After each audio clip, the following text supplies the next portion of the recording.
Welcome to Lost Relation Chronicles. My wife, Anna, had been working on a special project for the past 4 months. It wasn't a personal endeavor, but she was the project lead and held the responsibility for its success.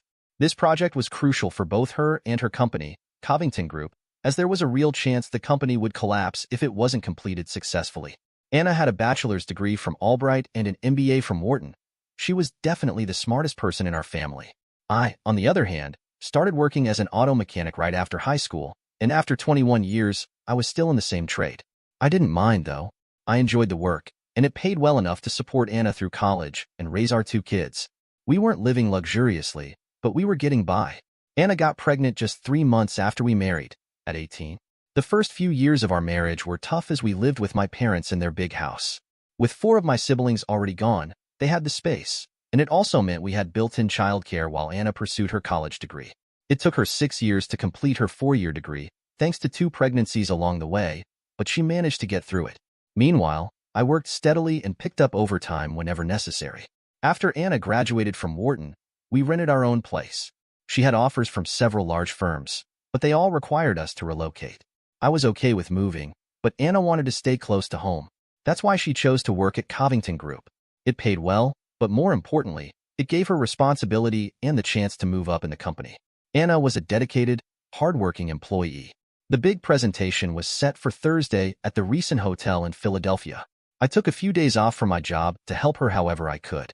In the end, all I really did was prepare some meals for her when she came home. I didn't understand much about her job, and honestly, I didn't feel the need to know. High-level corporate business had never really interested me. Businessmen from Europe, Asia, and South America frequently visited, and the company covered their airfare and provided rooms at the expensive recent hotel. From what Anna had mentioned, the company seemed to be overestimating its finances, which made the extravagant spending even more concerning. Her presentation was crucial, not only for her and the company but also for the more than 200 employees who depended on its success. Until Tuesday evening, everything seemed to be going smoothly. Anna came home in a new gray suit with a white blouse. She laid out everything she needed on the bed in the guest room. When it came to housekeeping, she was pretty laid back, but when it came to work, she was incredibly meticulous. I didn't understand why she needed to lay out her fancy underwear, but I kept quiet. In addition to her suit for the presentation, she also had a few cocktail dresses for the social events surrounding the conference. I had always avoided such events, but I felt obligated to attend with her if she wanted me there. She thanked me for the offer, but said it wasn't necessary. Before leaving work, Anna made sure everything she needed, materials and equipment, was neatly packed in the trunk of her Volvo. She drove the car herself to ensure everything was in perfect condition. She had all of Wednesday to prepare and socialize with her guests in the evening. Anna was so skilled at what she did that I felt like it might be better if I just stayed out of her way. By Wednesday night, Anna had double-checked everything and was ready to unwind. All she needed now was a hot shower and a good night's sleep. That's when I made my mistake. While she was showering, I started going through her things on the bed, thinking I might help out. But instead, I ended up causing trouble.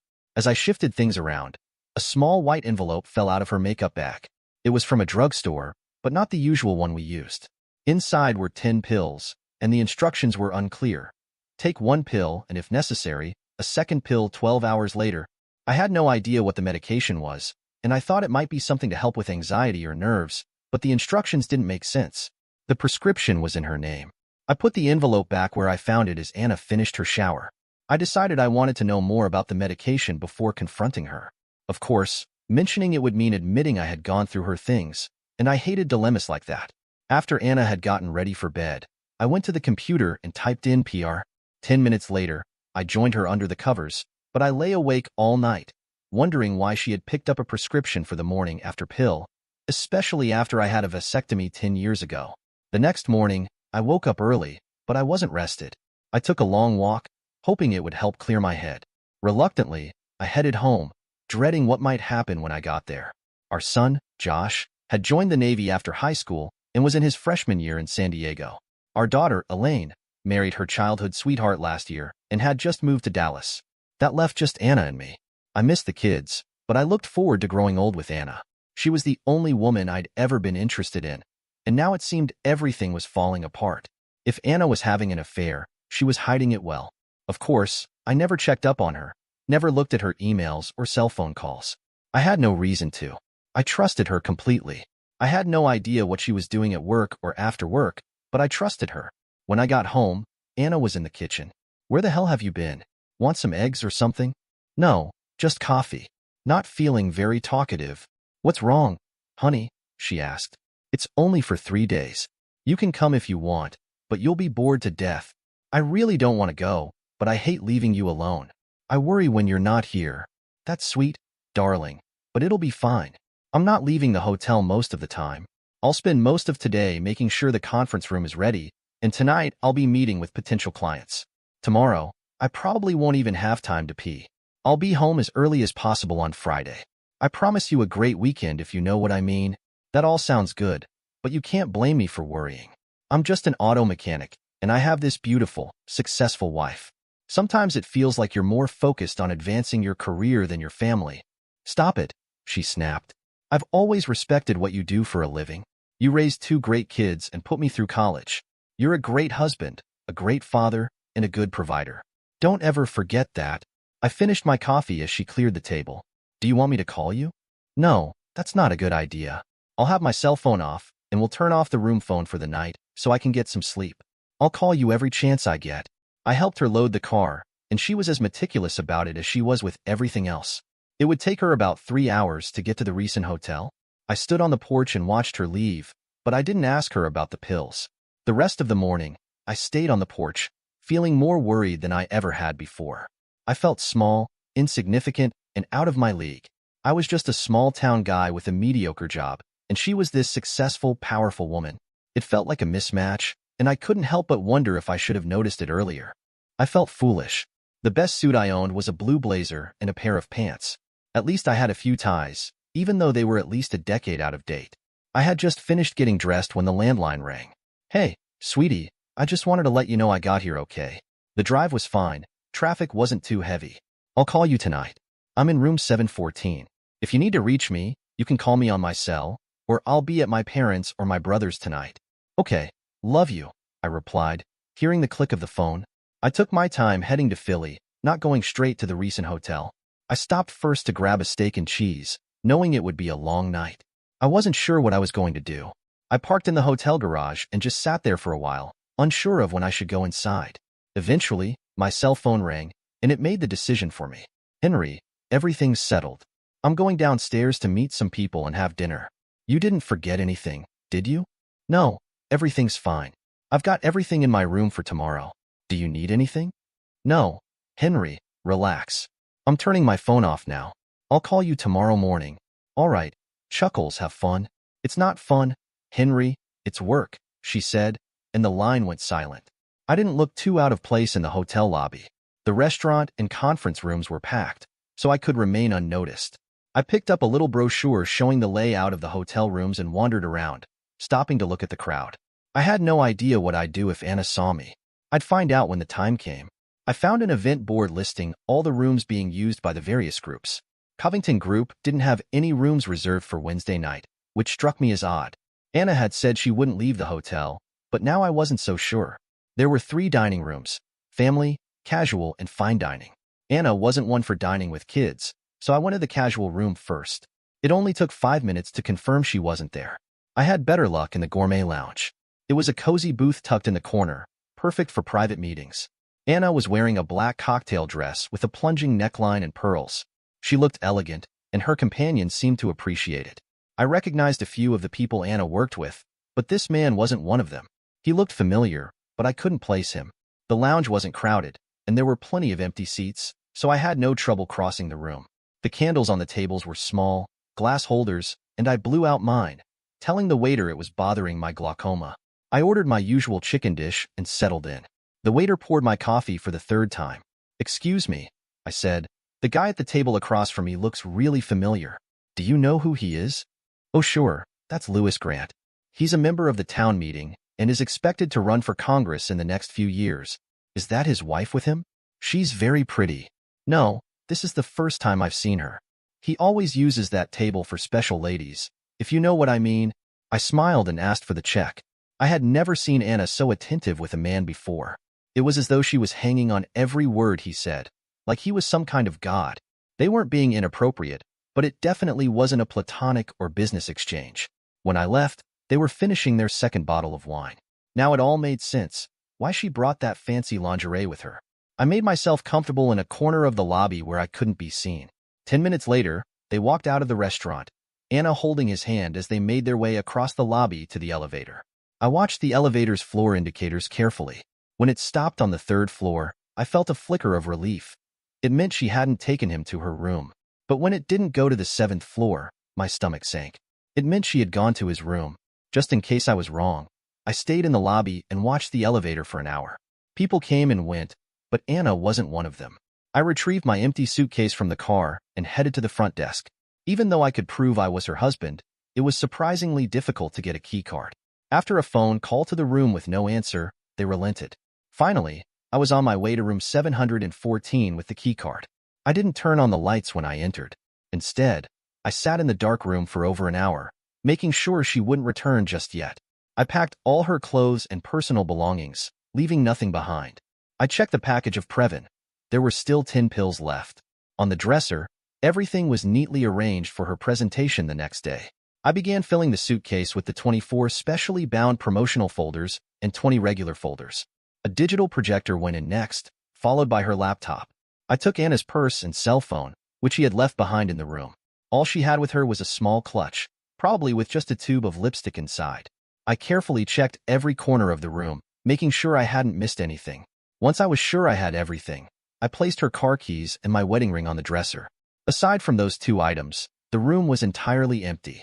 The elevator took me straight to the parking garage, and I had no trouble carrying both suitcases. 20 minutes later, I was on the expressway, heading north. It was well past 3 a.m., and I hadn't realized how much time had passed. A little later, my cell phone rang. The caller ID showed the Reason's number. Henry? Yes? I responded. Where are you? She asked. I'll be at the house soon, I said, and that was all.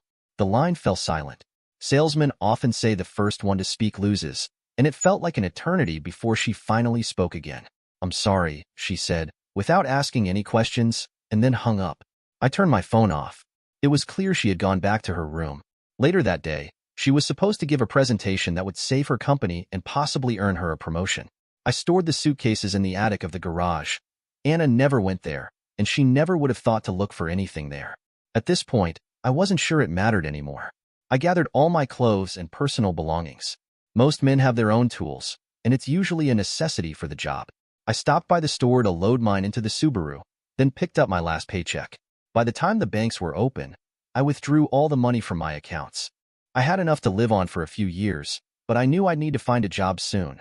Anna and I were similar in that we both loved to work, and I knew I would miss her. I spent a few hours in the Luray Caves and rented a room near Whiteville. I had no clear plan for what came next. On Saturday, I ended up at the Chattanooga Aquarium, mesmerized by the wildlife I had never seen before. I spent several hours just relaxing, and it felt like a good place to be. I bought a year pass to the aquarium, and by dinner time, I had secured a place to stay, a mobile trailer in a park. It was furnished and affordable. I didn't need much. On Monday morning, I planned to start looking for work. A good handyman can always find a job, especially if he's willing to work hard. I could keep a low profile until it was time to renew my driver's license or car tags, and I'd deal with those when the time came. On Sunday afternoon, I called Elaine. I felt like I should let her know what was going on, but it turned out Anna had already told her. She was straightforward with Elaine about what happened. She told her she cheated. I found out, I left, and she lost her job. I felt bad that she lost her job, but that was the price she had to pay.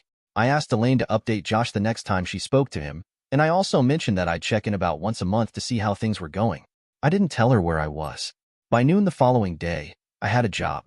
It was just a short walk from the trailer park to the Waffle House, right in the middle of the route. What more could a man want? I don't know how they handled the paperwork, but they were paying me $20 an hour with no questions asked. I was content, and they were happy. I didn't even need to dip into the money I'd brought with me. About 2 months later, Elaine told me that Anna had moved out and was now living with her parents. Elaine didn't have any more details but was happy to hear that I was settled and doing well. Josh called from San Diego to let me know he was going on a cruise. He worked as an avionics technician on an aircraft carrier. He tried explaining his job, but it went over my head. I never really understood much about technical stuff. Both Josh and Elaine were careful not to say anything negative about their mother, and I appreciated that. Life settled into a routine. I kept in touch with Elaine at least weekly, and Josh and I began emailing regularly.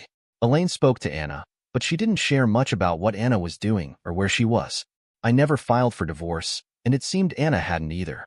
I got a Tennessee driver's license, and the Subaru's tags were updated. I started going to a local bar a couple of times a month, and even got involved with two girls who took turns as regular companions.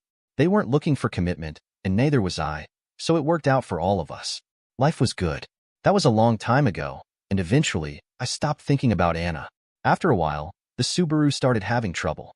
I'd forgotten how long it had been, but the mileage was over 200,000. One day, as I was sipping a mug of beer, I realized it had been almost 5 years since I left. I'd kept in close touch with both children. By this time, Elaine had 2 kids of her own and wanted me to visit. Josh almost married a woman once, but at the last minute, he called it off. I worked 6 days a week, using Sundays to recover from Saturday nights. There was no good reason for someone to be knocking on my trailer door at 6 a.m. on a Friday. Their rudeness was met with the sight of a half-naked man opening the door in his boxer shorts, which, judging by the look on her face, was just as unpleasant for the woman at the door. She looked away, but her companion didn't seem as bothered. "Norm, I would have worn pants, but guests like this annoy me," I muttered. "We're looking for Henry Clay," they said. I didn't recognize them. "I don't know you. My name's Andrew Walker, and this is my wife, Tessa. We have a problem, and we're hoping you can help us. I'm sorry, but I don't work by moonlight. If you need something done on your car, you'll have to go to the shop." That earned me a few blank stares before the response came. "It's not about your job, it's more of a personal issue. Can we come in?" The inside of the trailer was a mess. I rarely had guests, so I rarely cleaned. Even my girlfriends preferred their place. "Be my guest, let me put on my pants," I said. As I entered the bedroom, I left the door open to show I was a gracious host, then threw on a shirt. "Would you like some coffee? It'll only take about 10 minutes. I moved some things off the couch for them to sit on. There was no answer to the coffee question. "We have an adopted daughter, 4 years old, and she needs a bone marrow transplant. We're hoping you can help us. We're willing to pay you if needed." "Buy my bone marrow?" I asked, acting like a wise ass, but then I realized they were serious. These people had a real problem. "I'm sorry. I didn't mean to interrupt. Please continue. Our best chance of finding a donor is next of kin, and you're our best hope." I didn't mean to sound dismissive, but I couldn't help it. "I think you've got the wrong guy. When was your daughter born?" "She'll be 5 years old in July," Tessa Walker answered, speaking for the first time. Her voice was sincere. "I hate to be the bearer of bad news, but I had a vasectomy 15 years ago. There's no way I could be her father. Why was your name on the birth certificate?" "I can't answer that. Maybe you should ask her mother." There was a long silence. I felt bad for these people, but I didn't know how to help them. "What's the mother's name?" Anna Louise Clay. I froze. I couldn't find the words. Maybe I shouldn't have taken those damn pills from her all those years ago. If I hadn't, those people wouldn't have a daughter at all. I thought I had buried all this grief, but now it was creeping back. Old memories of my wife and that damn Philadelphia politician. Just when I thought I was done with all of it, it was back. "God damn it," I muttered under my breath. "I understand now, and I apologize for my rudeness and insensitivity. I'll do everything I can to help you. First, why can't Anna be a donor?" "Medically, she can't. She's too sick." "Too sick? What's wrong with her?" "She's dying of liver failure. The doctors won't even consider her for a transplant. She's got less than 6 months to live." "That doesn't make sense. She's always been in perfect health. I don't see why a diseased liver would stop her from donating bone marrow." "The hospital won't accept her signature on the consent form." "Are you saying there's something wrong with her head?" I asked. They both remained silent, knowing the answer but not wanting to say it. I didn't want to make them feel more awkward. Just minutes earlier, I hadn't cared about them, but now I felt like I had to help and protect them. "How did this happen?" I asked. "Could any of my kids help?" "Maybe, but we thought you were our best hope. Why don't you try going after your real father?"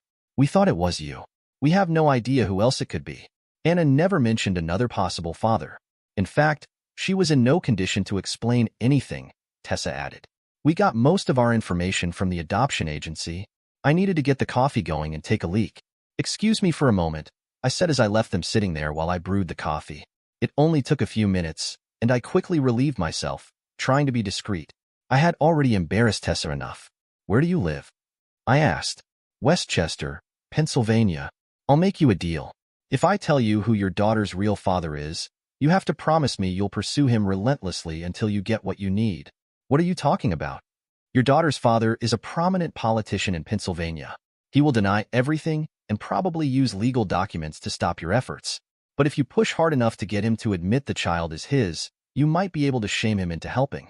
He could get her the bone marrow transplant, right? Yeah, sure, but how do we do that? I don't know. I'm just a mechanic. I work with metal. But I think the best way is to use television, radio, and newspapers. Politicians will do anything to avoid bad press. Do you have any friends who could help? Both of them were smiling now, as if my suggestion gave them hope. I think we can do this. Who is he? I asked. Lewis Grant. He's running for U.S. Senate. I bet he'll do anything to avoid bad publicity. The coffee was ready, but Andrew and Tessa couldn't wait to leave. Before they went, I gave them the contact details for Elaine and Josh, in case they needed their help. I also asked them where Anna was. I figured I'd be in Pensacola before they even got back to Westchester. I got a haircut and bought a new shirt. Anna may have ruined my life, but I still wanted to look good when I saw her. I found her trailer, which was a newer, nicer double-wide. Her Volvo sat outside with a flat tire and a broken windshield. The woman who answered the door wasn't Anna. She looked like she'd been through something rough, drenched, with no makeup, and maybe in her mid-40s or early 50s. She looked worn out. Before I could say anything, I heard a voice. Well, I never expected to see you here. It was Henry Clay. You're putting me at a disadvantage, I said. Diana Brown, she said, gesturing me inside. Come on in. Honey, can I get you a beer? No, thank you. I'm here to see Anna. Diana walked across the room, stopping at the buffet in the dining area. Here she is, Henry, she said, her hand pointing to a brass urn in the middle of the empty buffet. I didn't move. I just stood there, staring at the urn, realizing I was too late. Can I have a beer now? I asked. Anna had moved to Pensacola after giving up her baby for adoption. She bought the trailer with the money she received from Covington Group after being laid off. She had a profit-sharing 401k and vacation and sick leave benefits. Eventually, she took a job at a local garment factory in the shipping department, where she met Diana. Diana rented a room from Anna, and over time, Anna's drinking took over her life. She started with wine and gradually switched to stronger, cheaper alcohol. Eventually, she lost her job due to her addiction and began draining her savings. She never dated or went out. Diana stayed with Anna, covering her utilities and buying food that Anna wouldn't eat. It took over 3 years for Anna to drink herself to death. Amazingly, she left a will, leaving me the trailer and her Volvo. Diana explained that Anna had been devastated by what she had done. She never tried to prevent or terminate the pregnancy, and the adoption had been arranged months before the baby was born. Afterward, she stopped working, except for occasional odd jobs that she did poorly. According to Diana, Anna seemed to lose all ambition and purpose in life. She spoke about me often but was too afraid to contact me. Elaine had given her my number, but she never called. It was as if that one-night affair had hurt her more than it had hurt me. I stayed for 2 weeks, then sold Diana's trailer for $1 and got $3,000 for the Volvo. 2 days later, I was in Westchester, visiting my new friends, Andrew and Nadine. Lewis Grant initially resisted, but Andrew and Nadine applied pressure until he gave in. He insisted on DNA tests, which confirmed he was the father. To save face, he was essentially forced into agreeing to a bone marrow transplant, which turned out to be successful. However, his political career and family life took a hit. His polls plummeted so quickly that his party replaced him with another candidate just months before the election. His wife filed for divorce and made it public. Now, Anna and I are traveling to Dallas to see Elaine and my grandchildren. I'm not sure how long I'll keep Anna with me, probably until I find someone else.